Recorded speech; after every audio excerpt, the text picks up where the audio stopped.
Bonjour, ici Mehdi Odyssey, je vous souhaite la bienvenue. La civilisation sumérienne, des Anunnaki et de la planète Nibiru. Les découvertes archéologiques de ces dernières décennies nous ont livré des informations capitales sur nos origines, et les plus vieux écrits de l'humanité retrouvés en Mésopotamie nous dévoilent de nouvelles données. Essayons de garder nos esprits ouverts.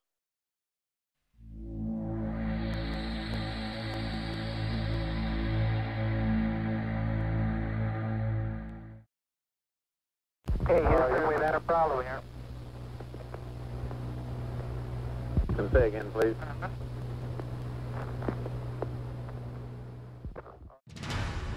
La Terre, berceau de l'humanité.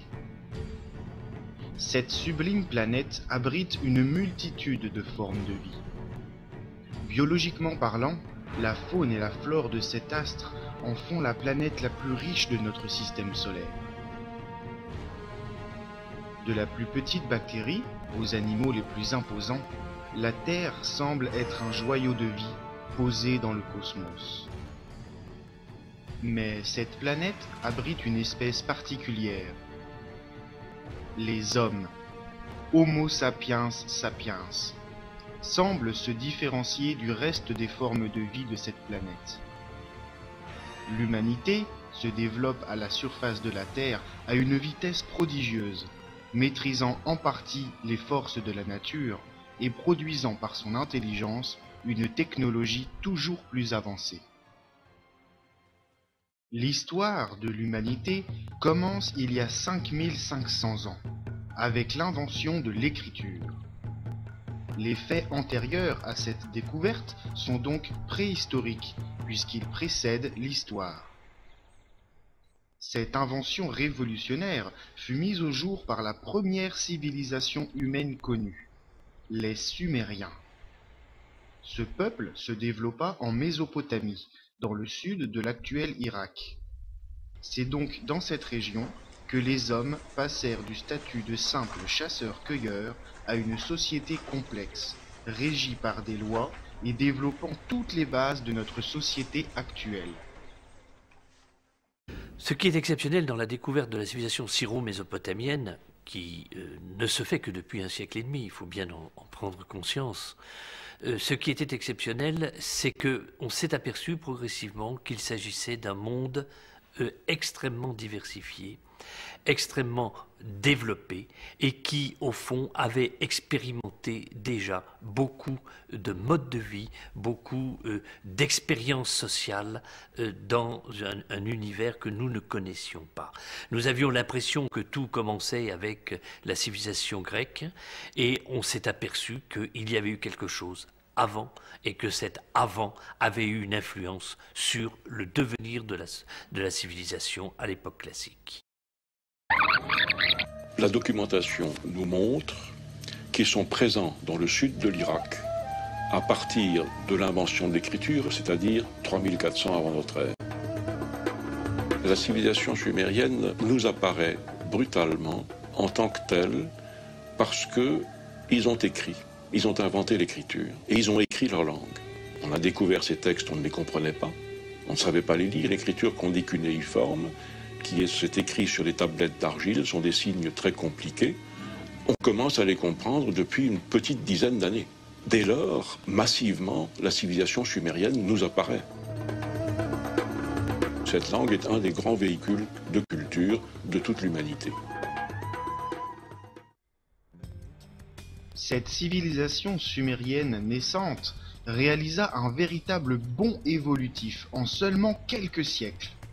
Outre l'invention de l'écriture, qui permit de transmettre les connaissances et les informations aux générations futures, ce peuple prodigieux jeta les bases de tout ce que nous connaissons aujourd'hui. La roue, l'agriculture, l'élevage, l'irrigation, les mathématiques, l'astronomie, l'architecture, les arts, la médecine ou la justice furent autant de domaines dans lesquels la première société humaine exulta. Les Sumériens ont laissé des milliers de tablettes d'argile méticuleusement entreposées dans des bibliothèques ou des palais enfouis sous le sable irakien au fil du temps. La plus imposante découverte de ces vestiges fut réalisée dans l'ancienne ville sumérienne de Ninive, où plus de 20 000 tablettes furent découvertes par un archéologue britannique à la fin du XIXe siècle. Ce véritable trésor d'informations antiques permit aux scientifiques d'en apprendre énormément sur la première civilisation humaine. Très peu de ces tablettes furent retrouvées intactes et la plupart sont partiellement brisées ou détruites, mais les informations qu'elles contiennent nous livrent une histoire des plus palpitantes. Les historiens supposent que l'écriture fut inventée à des fins commerciales, afin de pouvoir désigner et identifier les différents produits vendus, ainsi que les quantités. Mais les tablettes sumériennes, premier texte de l'humanité, nous disent tout autre chose. Il est important de signaler que les premières formes d'écriture laissées par les hommes sont extrêmement techniques. Il s'agit en grande partie de registres, d'inventaires, de lois et de faits importants. Toutefois, parmi les innombrables vestiges littéraires légués par la civilisation de Sumer, se trouvent ce que les archéologues appellent les 12 tablettes de la création. Bien que très endommagées par le temps, ces reliques de la première heure de l'humanité nous dévoilent un texte des plus intrigants sur nos origines. Zecharia Sitchin, illustre scientifique et grand spécialiste de Sumer, a participé à la traduction et à la compréhension de ces nombreux textes. L'aspect technique et les connaissances approfondies de ce peuple laissent les scientifiques perplexes.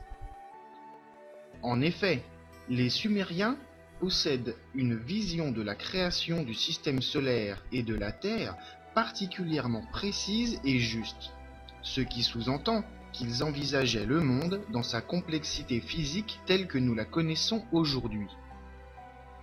Sur de nombreux rouleaux retrouvés en Mésopotamie figure clairement la représentation du système solaire, possédant exactement les astres que nous lui connaissons aujourd'hui, y compris Pluton, qui ne fut pourtant découverte par les scientifiques modernes qu'en 1930. Cette minuscule planète, pourtant invisible à l'œil nu, comme au télescope, figure ainsi que Neptune et Uranus, par exemple, sur les sceaux et rouleaux sumériens. Comment ces hommes ont-ils pu obtenir ces informations alors qu'ils ne pouvaient apparemment pas observer physiquement ces planètes? Comment les Sumériens ont-ils compris que le monde n'était pas plat et que le Soleil ne tournait pas autour de la Terre? Comment ont-ils fait pour concevoir que notre planète évoluait au centre d'un ensemble d'autres planètes tournoyant autour du Soleil, tout ceci en sortant tout juste de l'âge de pierre? La réponse à toutes ces énigmes se trouve peut-être tout simplement dans les textes laissés par ce peuple. Parmi les innombrables découvertes des Sumériens se trouve la religion. Bien qu'il ne s'agisse pas de foi religieuse au sens actuel du terme, le culte divin était extrêmement présent en Mésopotamie, et les retranscriptions stipulent clairement que les connaissances multiples de ce peuple leur ont été transmises par ces dieux. Toutefois, de nombreux points diffèrent entre la conception moderne de la religion et la vision divine des Sumériens. Ce peuple polythéiste possédait des dizaines de dieux nommés Anunnaki.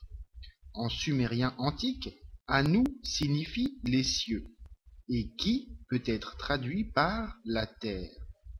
Ce terme, désignant les dieux sumériens, peut donc être traduit par ceux qui du ciel descendent vers la terre. Les Sumériens ne vénéraient pas les dieux Anunnaki comme nous le concevons aujourd'hui dans les religions monothéistes, comme le christianisme, le judaïsme ou l'islam. Pour les peuples de Mésopotamie, le terme de Dieu ne désignait pas un créateur, mais plutôt un rang. Les Anunnaki n'étaient donc pas considérés comme des êtres surpuissants voués à être vénérés, mais comme des seigneurs ou des maîtres, qui méritaient le respect et l'admiration des hommes pour leurs immenses connaissances et leur savoir supérieur. Mais qui étaient donc ces êtres divins descendus du ciel? Les textes de Sumer nous indiquent de façon extrêmement précise et technique les origines de ces dieux. Les 12 tablettes de la création stipulent que notre système solaire ne fut pas toujours tel qu'on le connaît aujourd'hui. N'oubliez pas de noter et s'abonner. Mehdi Odyssey vous dit, à très bientôt.